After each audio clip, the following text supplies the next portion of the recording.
Today, I want to talk about the moral arc of the universe. And the reason that I want to do this is because I feel like people's perspectives on where we are has changed a lot over the course of my lifetime. And I think it's really interesting in telling about not where we are, but people's perception of it. When I grew up, I had a very optimistic view of the future. And I think a lot of that came from my family. There was a real sense that social and technological progress are linked, and the world is getting better because of that progress. Whereas nowadays, it feels like most people I talk to have a very negative view of the future. There's the fear of an AI apocalypse, the planet overheating and killing millions, or financial collapse, capitalism running amok, or a plague, who knows. But basically, we as humanity are doomed by our own misuse of technology and are incapable of dealing with it as a species. So we're pretty much screwed by our own devices, and there's nothing we can do about it. And I don't think that's true. So I wanted to break out this presentation to talk about where we are in the grand scheme of things. This is a John Hot Take, which means these are my opinions and theories, and they're informed by my read of the evidence, and this is just what makes the most sense to me. So what's the moral arc? The moral arc is the idea that the world is getting more moral over time.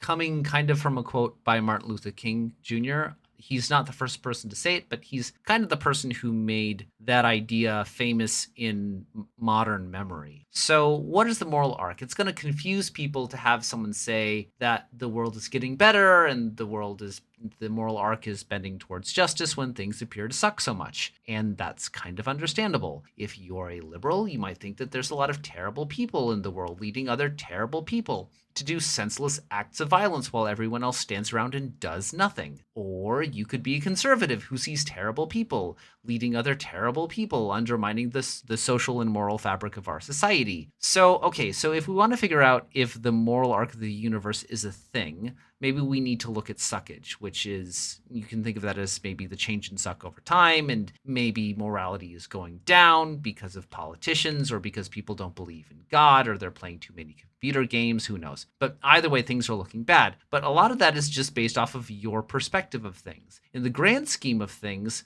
are actually getting a lot better over time. Or at least I'm going to claim that they are. So how do we prove this, figure out if this is actually a thing? Well, it might function a little bit like Moore's Law, where you're going to say the amount of good moral activity over time is going up and the amount of bad moral activity over time is going down. So what kind of evidence do we have for that? I think one of the clearest pieces of evidence for this is the reduction in homicide rates over the past 1,000 years. Steven Pinker has a really good TED Talk where he discusses some of the evidence about how much violence has decreased over time.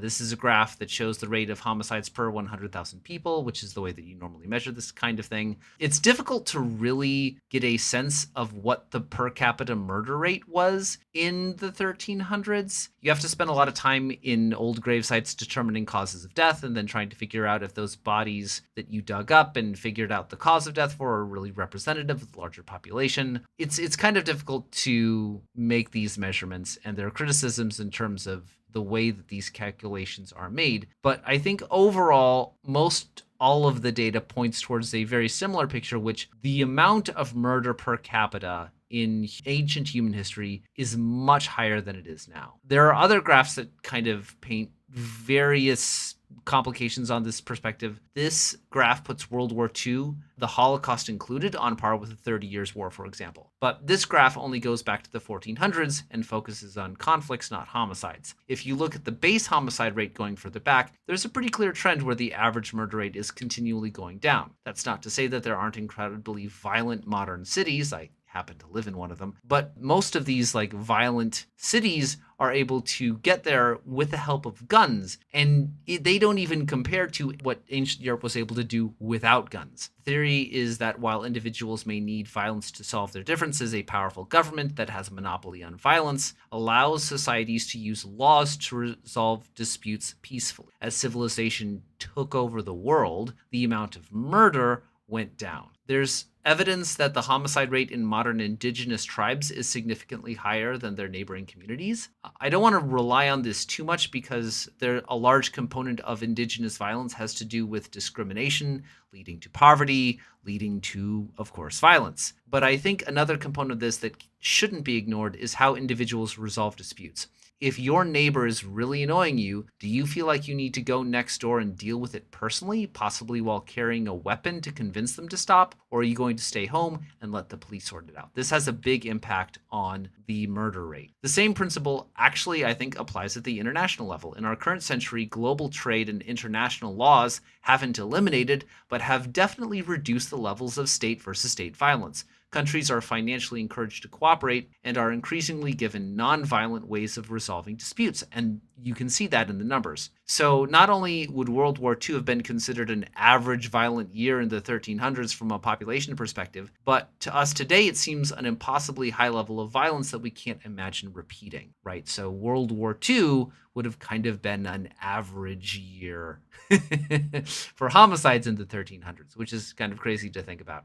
On other topics, global poverty is heavily on the decline. Education is going up, which means global literacy is improving. Improvements in medicine, safety, environmental regulations, nutrition are all contributing to higher life expectancy. And best of all, child mortality is going down. So what's happening? Civilization is driving morality, and morality is driving civilization. What does that mean? Well, the Webster definition of morality is relating to the practice, manner, or conduct of men as social beings in relation to each other, and with reference to right and wrong. I don't think that's a very useful definition, so for this talk, we're going to use mine.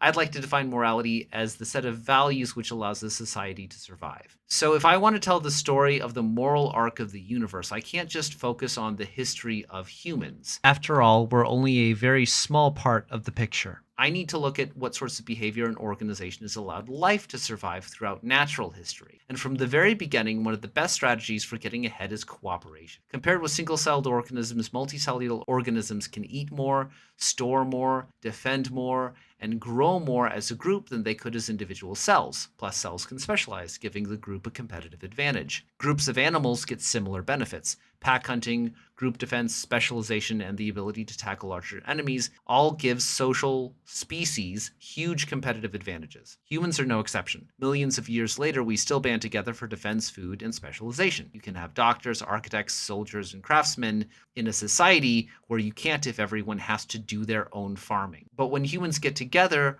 they don't just form big groups that specialize members. They also create civilizations which have cultures that provide norms for social interactions, laws that can enforce fairness, and social programs that can care for the needy. Caring for people who can't care for themselves is peak morality, and almost impossible to get outside of a civilization. Why would a civilization do that sort of thing? Because that's the kind of civilization that you want to be a part of. You want to be a part of a community that has your back and will help you get back on your feet when you're not doing well and can't take care of yourself. So much that our immune systems have adapted to detect the presence or absence of community. If we emotionally believe that we are alone, then our immune system stays in a state of hyper-alertness, believing that it will have to fight off any disease by itself. The immune systems of people who feel socially connected tend to chill, tend to relax, because they know someone has their back. Research suggests that chronic loneliness can shorten your lifespan by an average of 15 years. So civilization is awesome. It reduces violence inside the group, and it can create a culture that cares for its citizens. And as time progresses, civilizations tend to become larger and more advanced. And I want to take a moment to think about this larger thing. Because while civilizations may reduce violence inside their group, there's plenty of violence between groups throughout history. One of the best ways to win those conflicts is just by being a bigger civilization. Big civilizations don't just have larger armies, they also tend to have more resources to dedicate to things like technological advancement and cooperating with other people to gang up on people that they don't like. Size isn't the only advantage. Organization is key to military success. The English were famous for conquering or uniting, depending on your perspective, the British Isles. And one of the key traits that led their military to success was organization and discipline. Rome was an incredibly successful empire, owing no small part to its large, well-organized military, aqueducts, education, currency, roads, writing, and economic prosperity. But most empires can barely get ink on their stationery dry before rebellion tears them apart. And my hot take is that this shift happens when the people being ruled no longer feel represented by their leaders. And that kind of makes sense. Why would you want someone who wasn't part of your group using their power to help you? Why would someone who wasn't a part of your group use their power to help you rather than exploit you? The power you give leaders can quickly corrupt them. For example, the Romans started treating newly conquered Gauls horribly. Arminius was a Roman citizen from Gaul who witnessed this abuse firsthand, and then led one of the largest ambushes in history by uniting the Germanic tribes against the Roman legions, wiping them out. So you get this cycle where empires grow because growth provides strength, but that power disconnects rulers from people, and then the empire collapses. Civilizations become victims of their own success. And so you get this endless cycle of empire expansion and collapse, expansion and collapse. Except that the peak size of that expansion keeps getting bigger over time. As communication and transportation get better, it gets easier to hold on to more territory. But that's not the only thing that's changing. Successful civilizations develop moral structures that make it easier for people to feel included. The Romans set up a system where anyone could become a Roman citizen and rise up in society. They had a pantheon that housed the gods from each civilization they conquered to make it clear that everyone's cultural identity had a place in the Roman Empire. The Greek city-states were an advanced civilization, but they had been fighting amongst each other for centuries until they finally banded together and made the key moral distinction that all Greeks were proud citizens worthy of protection and dignity. It was the Persians who were subhuman and deserved to be killed. And strangely enough, this is how moral progress is made. In each society that survives, it is incentivized to become bigger in order to ensure its own survival. But maintaining that size requires an ever more inclusive morality. And so over the course of history, you tend to see the dominant governing body get bigger and bigger, from families and clans to countries and finally assemblies of countries all agreeing to a common defense, currency, and legal structure. And that scale doesn't come easily. It generally has to be matched with an ever-expanding definition of who can be a citizen. In the Western world, this chain of events is well documented in the expansion of civil rights, starting with kings to kings and lords into the 1200s with the Magna Carta to, well, okay, fine, maybe we'll give men some rights. White land-owning men, well, okay, fine, they can make their own rights. I guess women can have rights, I suppose. Well,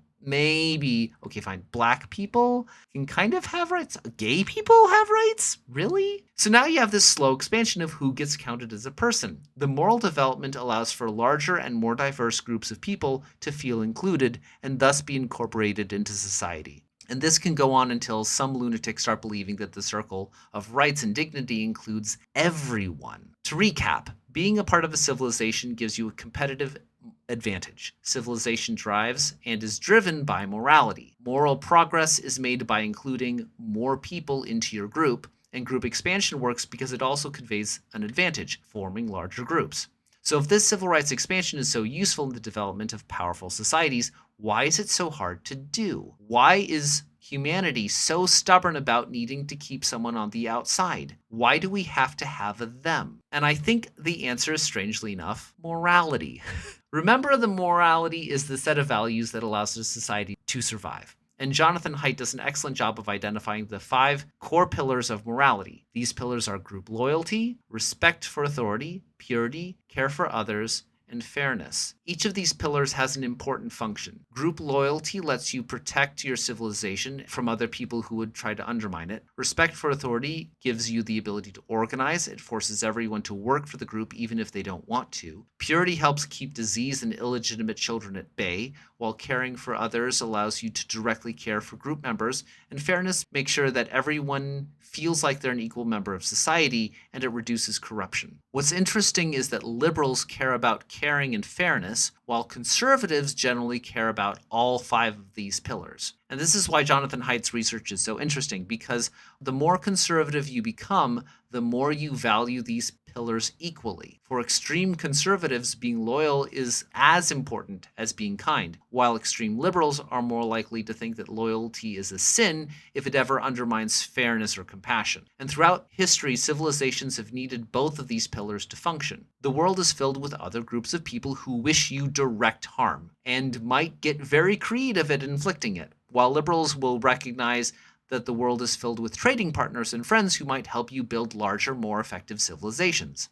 So, if these morals are so useful for civilization building, why are they becoming so divisive right now? Why is our moral structure that we've relied on for thousands of years suddenly such a problem? Again, this is a hot take, but I think it's because we're a victim of our own success. Technology has enabled a global economy that demands we cooperate with just about everyone, just about everywhere, and people are having a hard time adapting with that way of living. People who used to feel like they were socially in positions of power sense that power slipping away from them as they are increasingly surrounded by people who don't look or sound like them. That sense of otherness seeping into your culture is scary, and threats to cultural dominance invite harsh backlashes. Who will protect you if your group isn't in control? When our ancestors had their civilizations taken over by outside forces, it usually wasn't very long before they were either enslaved or killed. Is it at all surprising that we, the survivors of all of those conflicts, are now afraid of shifts in that power? And it's more than just trusting people. Diversity brings complexity. Different standards and perspectives make cooperation difficult. The rules governing society have to become more complicated in order to match this.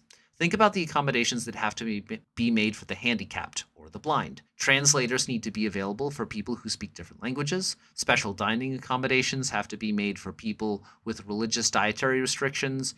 Large U.S. businesses now have to have separate private rooms for breastfeeding mothers to pump. The more diverse the people you're trying to govern, the more work you have to do to accommodate everyone. And everyone has a perspective of how to do things that works best for them, which means competition between those perspectives, which can make it harder and harder for people who don't effectively win those arguments to feel like they belong. If people don't feel like they're in it together, then cooperation drops off. In a democracy, that can paralyze your entire government. I was trying to think of evidence to support this, and I think if you look at countries where imposed democracy has succeeded, they tend to have strong national identities like Japan, South Korea, Germany, and the Philippines, while countries that had imposed democracies that fell apart, like Iraq, Afghanistan, and Yemen, had much stronger tribal and religious identities than national ones. In order to be a successful democracy, the people need to want to work together. And so we humans have inherited a flexible morality that gives us the tools we need to build competitive societies. We know we should trust people who are like us because they're more likely to care for us when we're vulnerable. But we're also being pushed into a world that requires us to trust increasingly dissimilar people in increasingly complex environments. And our ancient moral psychology is having a hard time adapting to this new reality. So, what can we do? I think the first thing we have to do is be patient. People are complicated and they're constantly being asked to accept a lot of new things and new people in what feels to them like a short amount of time, and they feel threatened by it. And I think if we look at our history, it makes sense why. We can form connections with other people that cross those group identities and help people feel more included and supported. People who feel like they belong are more likely to feel safe and open up. And I think we have to genuinely listen to the concerns of others, even if what they say doesn't make sense to us. We might feel like their concerns are unjustified or pale in comparison to ours, but those concerns are very real to them, and they might feel vulnerable in ways that you haven't considered. And I think it's important to remember that despite how scary things might seem, they really are getting better. For example, I think it's amazing how increasingly governments are distinguishing between governments and their citizens in international disputes for moral reasons. And it's important to remember that people really can change. The rate of acceptance of interracial and gay marriage, particularly in the United States, where racial and gender identity are so deeply embedded into our culture, is incredible. It's such a fast change. In summary, the moral arc of the universe is real, and it does bend towards justice, particularly where justice involves greater levels of inclusion and civil rights. That's because cooperation has been beating non-cooperation for billions of years. Being a cooperative society requires that you have an inclusive moral philosophy to match it. And people want to be a part of society that cares about them, which gives supportive communities an advantage. And history isn't static. The world today doesn't work anything like how it did hundreds of years ago. And every year, it gets just a little bit better. And it will continue to get better because of us. Thanks.